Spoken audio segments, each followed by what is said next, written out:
Hi, this is Dan Heisman, Philly tutor for Chess FM, and this is the Improve Your Chess video series for ICC members. In today's game, we're going to go over an amateur game played at the 45-45 rate, but we don't have the time stamping. All right, white opens up with c4. Black plays c6, offering a Slav. If white decides to play d4, white plays the non-committal knight f3, and black plays d5. And now white can go into a Slav with d4. He can ignore it with g3. He can guard it with b3.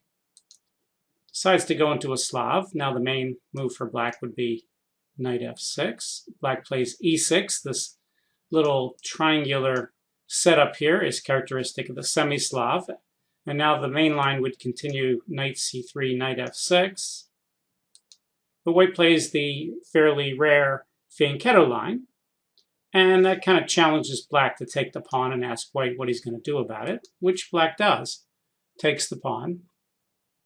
And here white has a couple of natural continuations. He could just play bishop to g2 and let black decide how he's going to handle it. If he ever plays b5, this diagonal is going to become fairly weak. He could even force matters a little bit with queen to c2. Those are considered the two top moves, and the computer says if white would do that, he would have a normal white advantage. Instead, white plays a move that's a little bit inaccurate. He plays knight to c3. Well, knight c3 is a main line in the Slav, but once you fianchetted like this, and black's going to try to save the pawn, putting the knight on c3 just gives black extra opportunities to try to save the pawn or to try to cause white problems by playing b4 and attacking the knight. So this is kind of the start of white's problems, is to play that move. So black plays the natural b5, and now white could try to break up the pawns already with a4. Instead he plays bishop g2, and black plays bishop b7. And again, white can try to challenge black's pawn structure before it gets too entrenched with a4. He decides to counterattack in the center, counter with e4, and black develops the knight to f6. And here it suggests that white should play something like e5 followed by knight e4. White instead castles. Black plays bishop e7. And here again, white could try to break up the pawns with a4. He could play bishop g5 with maybe the idea of getting rid of the knight that's attacking the e-pawn, trying to hold the center. Instead, he moves a piece twice in the opening, which, I tell all my students that are under, 1800, move every piece once before you move any piece twice unless there's a tactic.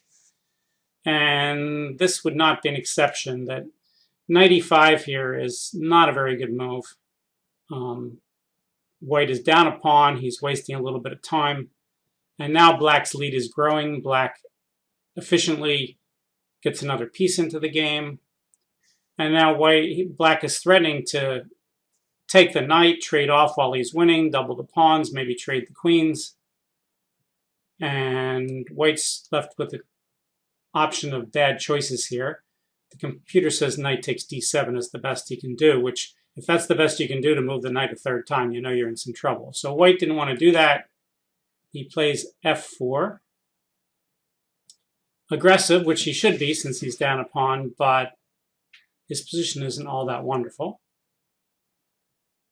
Black simply castles.